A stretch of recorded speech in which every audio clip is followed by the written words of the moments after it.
دنیا میں ساری چاہتیں کسی کی بھی پوری نہیں ہوتی. یہ تو ہو ہی نہیں سکتا کہ آپ جو چاہیں وہ ہو جائے. لوگ وزیر اعظم بنتے ہیں جیل میں چلے جاتے ہیں. حقیقت ہے یہ. کہاں کہاں انسان پہنچتا ہے, پھانسی کے پھندوں پہ لٹک جاتے ہیں اور معلوم نہیں کیا کیا ہوتا ہے. تو ساری چاہتیں نہیں پوری ہونے والی ہیں آپ کی. تو اب حل کیا ہے اس کا کہ بھئی ہر خواہش پوری کرو, یہ تو ہو نہیں سکتا. تو بھئی سمجھوتا کر لو. کیا خیال ہے؟ جب بھی کوئی مصیبت آئے پہلے تو کوشش کرو مصیبت نہ آئے. اپنی حماقتوں ایسی کام نہ کرو جس سے ٹینشن والا معاملہ پیدا ہو. میں نے بتایا تھا نا جمعے کے بیان میں, لڑکیوں سے دوستی لگانا, یہ چیزیں آپ کی ٹینشن میں اضافہ کریں گی, کمی نہیں کریں گی. حقیقت ہے یہ. تو یہ کام چرس پی رہا ہے, چرسیوں میں اٹھ رہا بیٹھ رہا ہے, چرس پینے سے ٹینشن بڑھتی ہے, کم نہیں ہوتی. جب نہیں ملے گی تو پاگل ہوگا نا. تو وہ کام, ایسے کام کرنا جس سے آپ غریب آدمی ہو لیکن رہنا اپنے مالداروں کے علاقے میں شروع کر دیا, اس سے ٹینشن بڑھے گی, احساس کمتری کا شکار ہو جاؤ گے. یار اس کے پاس بھی گاڑی, یار اس کے پاس کرولا, میرے پاس رکشا, خام خواہ. تو آپ کو چاہیے تھا کہ جب آپ رکشا ہے تو ایسے علاقے میں جاؤ جہاں سب کے پاس کیا ہے, رکشا ہے. دکان پکوڑوں کی ہے اور سوچیں کروڑوں کی. یہ خام خواہ میں لوگ ٹینشن میں آئے ہوئے ہیں. میں نے ڈیفنس کے لوگوں کو بھی ٹینشن میں دیکھا ہے. 1000 گز کا بنگلہ ہے, کروڑوں روپے کما رہے ہیں مگر ٹینشن میں. یہ میں ہوائی باتیں نہیں کر رہا. لوگ آتے ہیں کیوں ٹینشن میں کہ پڑوسی کے پاس اس سے بھی زیادہ ہے. تو یہ ٹینشنیں قدرت کی طرف سے نہیں ہیں, یہ آپ کی اپنی پالی ہوئی ہیں. تو حدیث میں نبی صلی اللہ علیہ وسلم نے فرمایا دنیا میں ہمیشہ اپنے سے کمتر کو دیکھو. یار میرے پاس رکشا ہے اور فلاں آدمی قسطوں پہ بھی رکشا خریدنے کی صلاحیت نہیں رکھتا. سڑکوں پہ فٹ پاتھوں پہ پڑے ہوئے ہیں. 3 دن پہلے صدر گیا میں تو دیکھا فٹ پاتھ پہ لوگ پڑے ہوئے ہیں. میں نے کہا یار یہ بھی لوگ ہیں, نہ گھر ہے نہ بال بچے. ایک کنوارے کا فون آیا, ایسے جیسے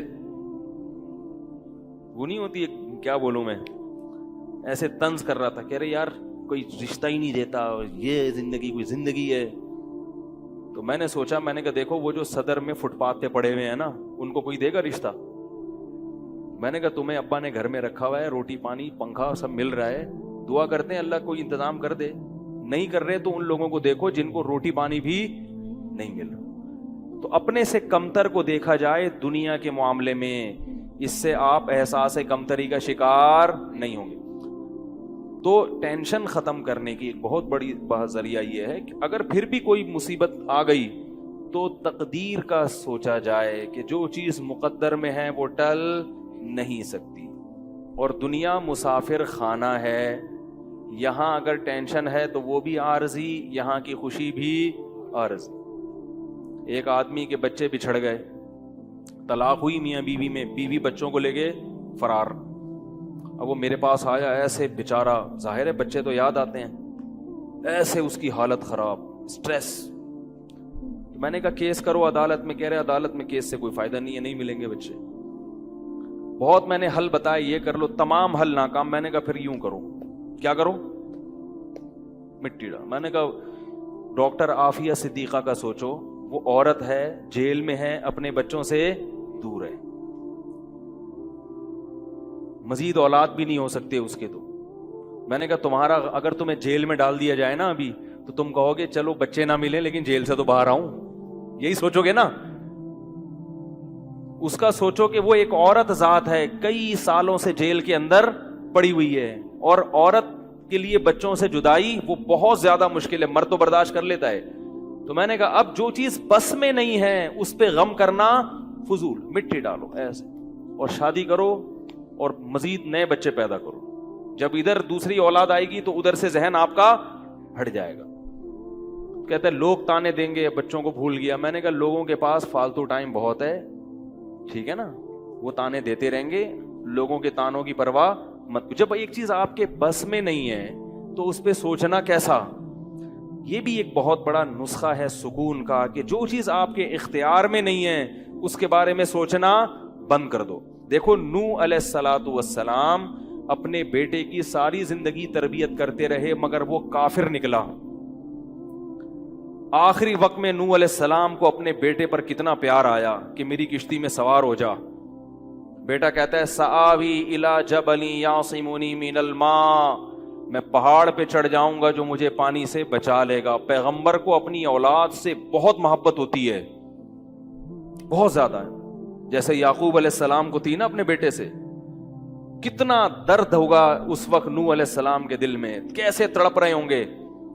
لیکن بیٹا باز نہ آیا. وحال بینہم الموج فکان من المغرقین, ایک موج آئی اور اس کو غرق کر دیا. نوح علیہ السلام نے اللہ سے دعا مانگی ان ابنی من اہلی, اے اللہ میرا بیٹا میرے اہل و عیال میں سے ہے, تو نے تو وعدہ کیا تھا تو میرے اہل و عیال کا خیال کرے گا. اللہ نے کیا فرمایا انہ لیس من اہلک, یہ تیرے اہل میں سے نہیں ہے, اس کا عمل ٹھیک نہیں ہے. فلا تسألنی ما لیس لک بہ علم, دوبارہ یہ سوال مجھ سے مت کرنا. اب یہ نہیں کہ نوح علیہ السلام بیٹھ گئے اور یہ کیا ہو گیا اور اب سوچیں یہ تو بڑا ہے. بس نوح علیہ السلام نے فوراً استغفار کیا, اعوذ بک ان اسألک ما لیس لی بہ علم, اے اللہ میں تجھ سے پناہ مانگتا ہوں ایسی چیز کی, میں تجھ سے ایسا سوال کروں جس کی دلیل میرے پاس نہیں. بس بھول گئے. اب یہ تھوڑی کہ روتے رہیں بیٹھ کے, بھئی جو چیز بس میں نہیں ہے چھوڑ دو. تو ہم بہت ساری چیزوں کی ٹینشن لیتے ہیں جو ہمارے اختیار میں نہیں ہے. پیٹرول مہنگا ہو رہا ہے, بیٹھ کے خام میں پریشان ہے. بھائی تم سے پوچھ کے تھوڑی مہنگا ہوا ہے. غم کرنے سے اگر وہ سستا ہو جائے تو رو.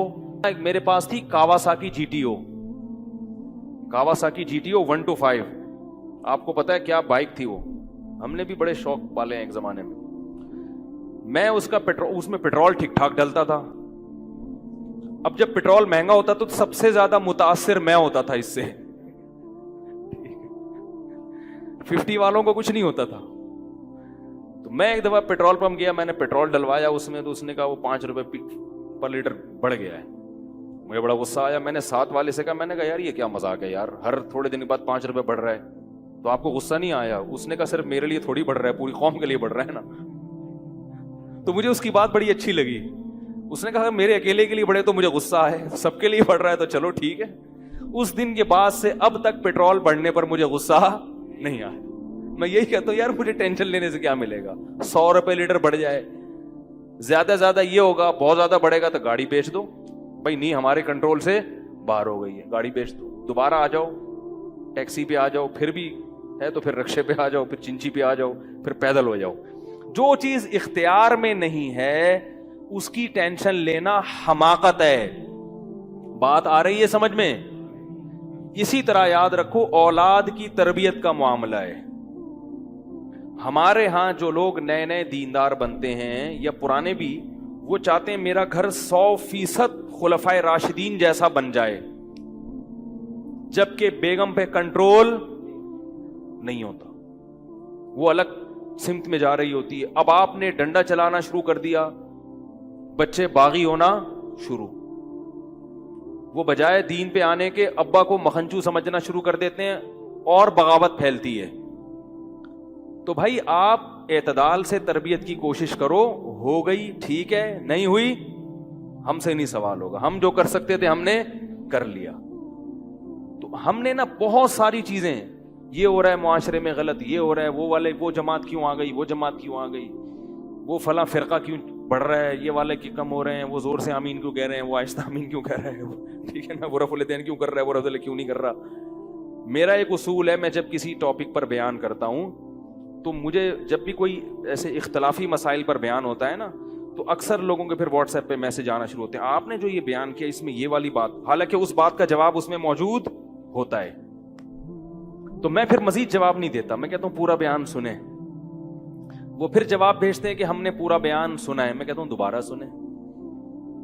کہتے ہیں سنا تو ہے, مجھے جواب نہیں ملا, جبکہ مجھے پتا ہوتا ہے جواب اس میں ہے. میں کہتا ہوں پھر تیسری بار دوبارہ سنیں, کیونکہ اس سے زیادہ کہ ہم مکلف نہیں. اب یہی تھوڑی کہ ایک ہی چیز کو لے کے پھر وہی سوال وہی جواب, وہی سوال وہی جواب. پبلک کے پاس تو ٹائم ہے, وہ تو کرتے رہیں گے اور آپ کی صلاحیتیں بیکار ضائع ہوتی رہیں گی. بھائی ہم جب ایک ٹاپک پر بات کی, پورا کور کیا اس کو, مجھے اچھی طرح معلوم ہے آپ کے ان تمام سوالات کا جواب اس میں موجود ہے. اب بار بار سوال کرو گے تو ہم نئے سرے سے جواب دے کے ٹائم ضائع. یہ ٹینشن ہے خامخواہ کی کیوں پالیں؟ ٹینشن پتہ ہے کیا ہوتی ہے؟ ٹینشن یہ ہوتی ہے کہ یار اتنی تفصیل سے میں نے بیان کیا پھر بھی لوگوں کی سمجھ میں نہیں آ رہا. ہائے یہ کیا یار، یہ کیا؟ اس سے آپ خامخواہ میں آپ کے سر کے بال غائب ہوتے رہیں گے. تو ہم یہی کہیں گے اے اللہ ہم سے جو ہو سکا تھا ہم نے کر دیا.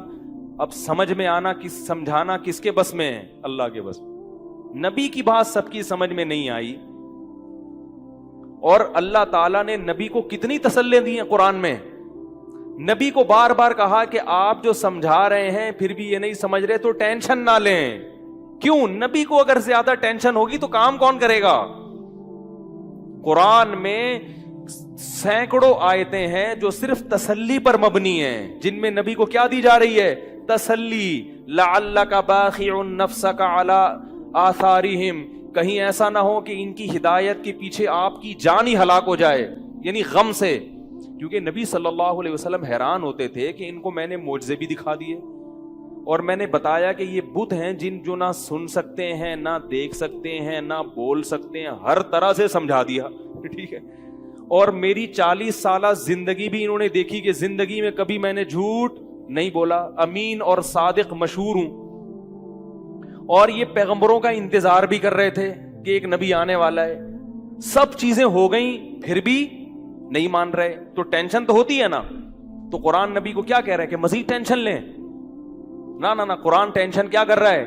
کام. نہ ٹینشن نہ لیں، ٹینشن نہ لیں. ما انت علیہم بمسیطر، آپ ان پر نگہبان نہیں ہیں، داروغہ نہیں ہیں، گن پوائنٹ پہ نہیں لائیں گے آپ کسی کو، آپ سے سوال نہیں ہوگا. آپ بلغ ما ارسل الیک من ربک، آپ کا کام ہے پہنچانا. یہاں تک کہ اپنے سگے چچا ایمان نہیں لے کر آ رہے، جنہوں نے آپ کو پالا بچپن سے. چلو وہ تو دشمن تھے، وہ ایمان نہ لائیں تو انسان صبر کرتا ہے، یہ تو دشمن ہے. اپنے سگے چچا جنہوں نے بچپن میں پالا، کفالت کی آپ کی، 3 سال رسول اللہ صلی اللہ علیہ وسلم کا بائیکاٹ کیا ہے قریش نے، کھانا پینا بند کر دیا. شعب ابی طالب کی گھاٹی میں بند کر دیا بنی ہاشم کو کہ ان کا 3 سال تک کوئی لنک نہیں ہوگا ان سے، تاکہ یہ رجوع کریں اپنے دین سے. ابو طالب بھی آپ صلی اللہ علیہ وسلم کے ساتھ اس گھاٹی میں بند ہوئے، ایمان نہیں لائے مگر اپنے بھتیجے کا ساتھ دیا. اتنے اچھے چچا لیکن ایمان نہیں لائے. کیسا نبی کا دل کڑتا ہوگا کہ نہیں ہوگا؟ موت کے وقت آ کے نبی نے کہا کہ ایک دفعہ کلمہ پڑھ لیں تاکہ قیامت کے دن آپ کی بخشش کر سکوں، سفارش کر سکوں، آپ کی اللہ سے بخشش کی دعا کر سکوں. کیسا دل مچلتا ہوگا نا. ابو طالب کو خیال آیا کلمہ پڑھنے کا. قریش کے جو سردار تھے انہوں نے ابو طالب کو دیکھنا شروع کر دیا کہ کلمہ. کتنا غصہ آیا ہوگا نبی کو ان سرداروں پہ کہ میرا چچا جس نے میری اتنی کفالت کی، مجھ سے اتنی محبت کی، آج وہ میرے سامنے جہنم کی آگ میں داخل ہو رہا ہے اور یہ کمبخت کھڑے ہوئے اس کو ورغلا رہے ہیں. ابو طالب نے چند اشعار گئے کہ اگر مجھے یہ ڈر نہ ہوتا کہ عرب کہیں گے کہ ساری زندگی اسلام نہیں لایا، موت کے وقت موت کے ڈر سے باپ دادا کا دین چھوڑ دیا، یہ ڈر نہ ہوتا تو آئے محمد آج میں تیری آنکھیں کلمہ پڑھ کے ٹھنڈی کر دیتا. لیکن اس کو انہوں نے غیرت کا مسئلہ بنا لیا کہ میں مروں گا تو سردار کہیں گے کہ یہ ایک زبان والا نہیں ہے. زبان تبدیل کر لی انہوں نے. کرنا تھا تو پہلے ایمان لاتا نا، اب کیوں؟ اور وَلَقَدْ عَلِمْتُ بِأَنَّ دِينَ مُحَمَّدٍ مِّن خَيْرِ أَدْيَانِ الْبَرِيَّةِ كُلِّهَا، مجھے یقین ہے کہ محمد جو میرا بھتیجا دین لے کر آیا ہے تمام دنیا کے دینوں میں سب سے افضل ہے. لولا الحذار لولا الملامت او حذار مسبت، اگر ملامت کا خوف یا لوگوں کے برے بھلے کہنے کا خوف نہ ہوتا تو آج میں اپنے بھتیجے کی آنکھیں ٹھنڈی کر دیتا. کیسا دل کوڑا ہوگا میرے بھائی، کیسا، جس کو جہنم کی آگ کا یقین ہے اور ان کو معلوم ہے کہ میرا چچا جہنم کی آگ میں داخل ہونے والا ہے، کیسا تڑپ رہے ہوں گے. اور ابو طالب کی آنکھیں بند ہو گئیں. نبی صلی اللہ علیہ وسلم اتنے غم زدہ ہوئے. اللہ نے پھر کیا دی؟ تسلی کی آیتیں کہ ٹینشن نہ لو. یہ میں آپ کو کیوں واقعہ سنا رہا ہوں کہ جب اتنے بڑے بڑے غم کے واقعات میں اللہ ٹینشن لینے کو پسند نہیں کر رہے تو ہماری چھوٹی چھوٹی اس کی پکوڑے کی دکان چل گئی, میری دکان بند ہو گئی, اس کو سواری مل گئی ہے بھائی رکشے میں, مجھے سواری نہیں ملی, ان چیزوں میں ٹینشن لینے کا کیا مطلب؟ بہت مشکل ہے یار, کیا کریں یار. ہماری ٹینشن یہی ہوتی ہے نا یار, سیٹنگ وہاں چل رہی تھی, ابا نے رشتہ وہاں طے کر دیا, یہ کوئی ٹینشن کی چیز ہے؟ ٹینشن تو وہ ہے جو نبی کو ہوئی تھی, یہی ٹینشن ہے آج کل. تو نبی کو کس قدر غم ہوا ہوگا, غیرت بھی ہے نبی میں, حیا بھی ہے, محبت بھی ہے, لیکن اللہ کیا کہہ رہے ہیں, ٹینشن نہ لیں. کیوں؟ وہی اصول جو میں نے آپ کو بیان کیا کہ جو چیز اختیار میں نہیں ہے اس پر ٹینشن نہیں لینی چاہیے. انک لا تہدی, یہ آیتیں نازل ہوئیں, من احببت ولکن اللہ یہدی من یشاء. اے محمد, جس سے آپ محبت کرتے ہیں اس کو ہدایت دینے کے مالک نہیں ہے. محبت الگ چیز ہے, ہدایت ہمارے ہاتھ میں ہے, آپ کے ہاتھ میں نہیں ہے. اب اگر نبی اسی غم کو لے کے بیٹھے رہتے تو کہاں سے دعوت اور تبلیغ کا کام ہوتا؟ آپ صلی اللہ علیہ وسلم سے حضرت عائشہ نے پوچھا کہ ابو طالب جو اتنی خدمت کرتا تھا آپ کی, کرتے تھے اور اتنا کچھ انہوں نے کیا, کیا یہ نیکیاں قیامت کے دن کام آئیں گی؟ آپ نے فرمایا ہاں. کتنا کام آئیں گی کہ جہنم کے نچلے طبقے سے اللہ اٹھا کے اوپر والے طبقے میں لے آئے گا, اور پاؤں میں صرف آگ ہوگی مگر اس سے دماغ ایسے کھولے گا جیسے ہانڈی. ابو طالب پورے جہنم کی آگ میں نہیں ہوں گے, صرف ان کے پاؤں جہنم کی آگ میں ہیں. اس سے پتہ چلتا ہے کافر کی نیکیاں کام تو آتی ہیں مگر عذاب کم کرنے میں, عذاب ختم کرنے میں نہیں. بھی ہم دیکھتے ہیں کہ دنیا میں بہت کچھ غلط ہو رہا ہے, دلائل کے انبار لگا دو پھر بھی لوگ نہیں مانتے, اور فرقواریت, ایک دوسرے پہ طعن و تشنی, گھریلو حالات میں گڑبڑ. تو اس میں اگر آپ ٹینشن لینا شروع کر دو گے تو پھر سوائے ڈپریشن کی گولیوں کی ایک نئی ٹینشن لگ جائے گی. جس دن گولی نہیں کھائی اس دن عجیب سا ہو گیا. ڈپریشن کا مریض کو جس دن گولی نہ ملے وہ خود گولی کی طرح بن جاتا ہے, وہ پھر کئی لوگوں کو گولیاں کھانی پڑتی ہیں اس سے بات چیت کے بعد. تو اس لیے میرے بھائی دو چیزیں یاد رہیں گی, ایک نیند اور دوسرا ٹینشن. جتنا ہو سکے, پھر بھی اللہ کی طرف سے ہوتی ہے, ایسا نہیں ہے کہ ناممکن ہے 100% ختم ہو جائے, یہ تو ممکن نہیں ہے, لیکن بہت سی چیزیں خود مسلط کی ہوئی ہیں.